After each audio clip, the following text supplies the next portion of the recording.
Olá, eu sou a Maria Cláudia Bonadio e hoje estou aqui para gravar o nono episódio, né, sobre essa série que trata da história dos livros de moda no Brasil.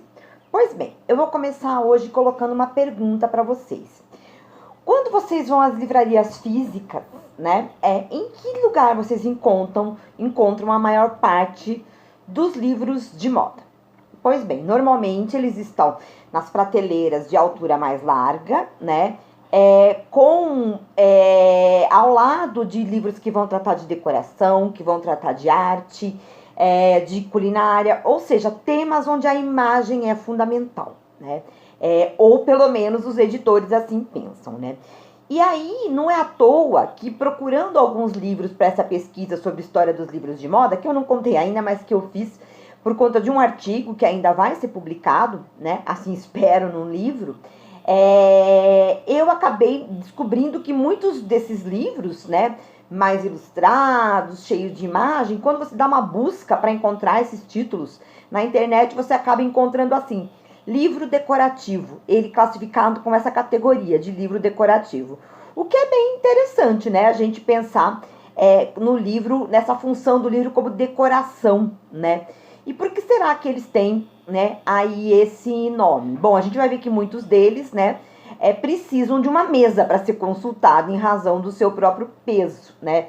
Mas isso não, né, eu tô falando em livros que a gente vai consultar, que a gente vai usar, e não que estão ali apenas como uma decoração de uma mesa de centro, mas é interessante pensar que os livros também podem ter essa função, mas isso é um outro assunto, só uma curiosidade. Bom, então, quer dizer, né, boa parte desse mercado, ou essa mais popular, que a gente encontra nas livrarias, e aí eu tô falando popular no sentido de mais conhecido, né, são esses livros ilustrados. Bom, no Brasil a gente vai começar a ter um mercado de livros de moda ilustrados na virada, né, do século, quando coletâneas desse tipo, né, por exemplo, Moda do Século, Beleza do Século, ou outras cronologias que vão trazer, né, aí a história da moda no século XX, vão ganhar as livrarias. A Kozak Naif, de novo, vai ter um papel importante disso, mas ela não está sozinha, tá? Outras editoras vão investir também nesse segmento, tá?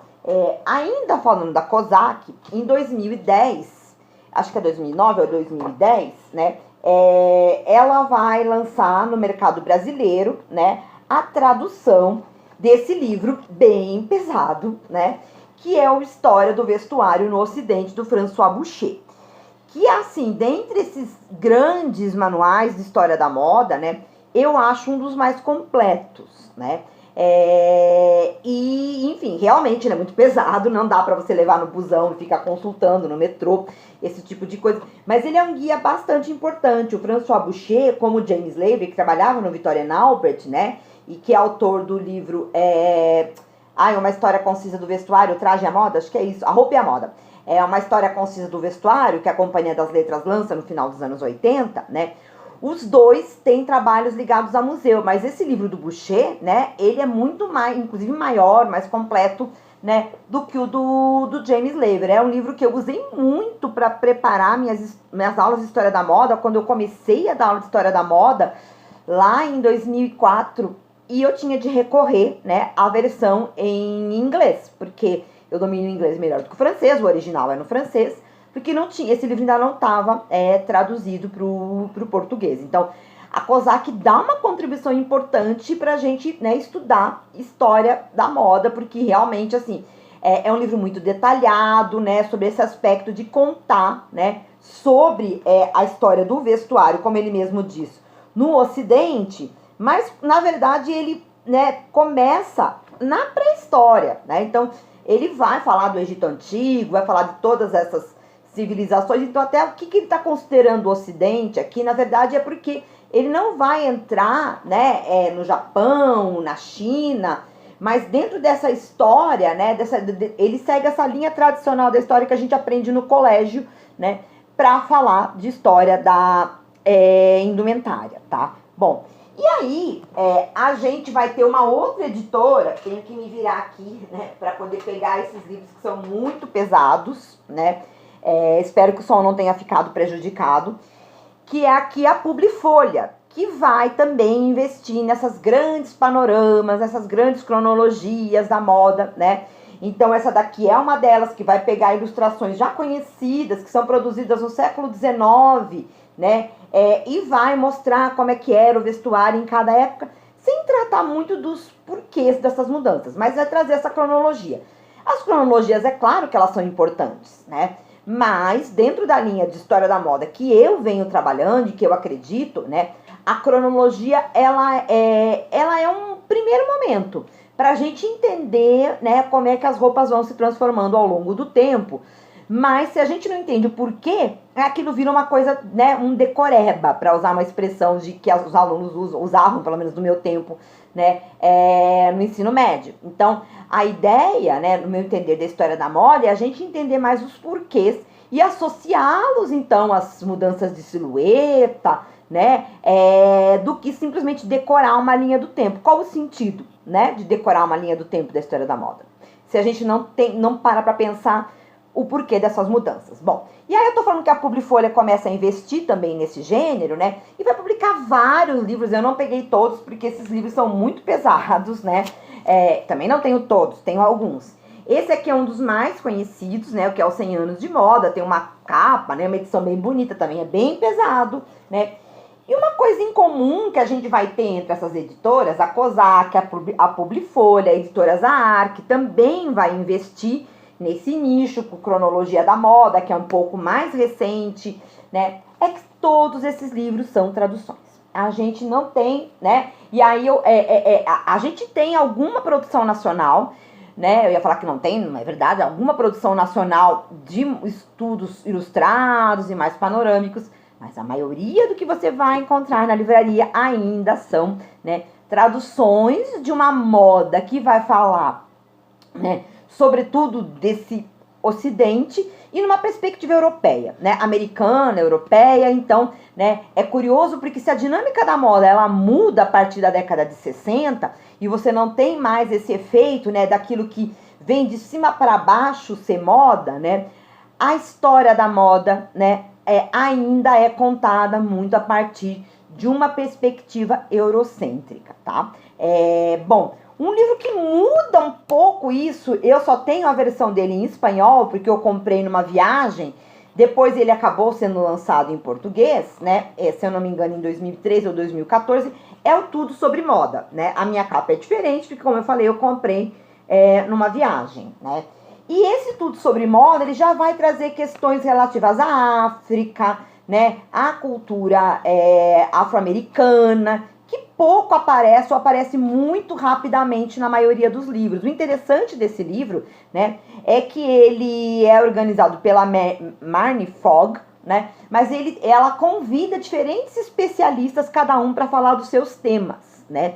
Então aí ela vai ter sim especialistas em história da África, né, da moda, na moda africana, né, dos têxteis africanos, da moda afro-americana. Então, o que já é, no meu entender, um avanço, né? Ainda que muitas coisas fiquem, né, de fora. Ela também vai falar de culturas latinas, mas também num número menor. Mas é um livro interessante nesse sentido. Muita gente implica com essa obra. Ai, tudo sobre moda, né? Que absurdo colocar esse nome.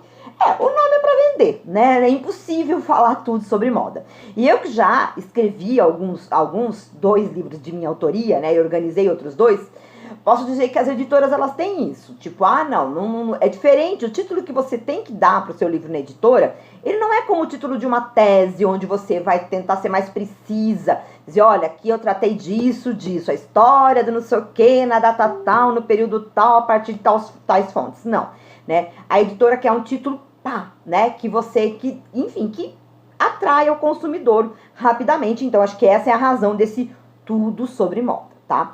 Bom, e aí outra editora que vai investir também nessas traduções, né, é a GG, tá? A GG, né, que é a editora Gustavo Gigli, que é uma editora catalã que chega no Brasil em 2013. Ela tem uma linha de livros com bastante publicações sobre moda, né? Você entra no site, vai ver lá uma aba moda. E ela não publicou até hoje nenhum autor brasileiro, tá?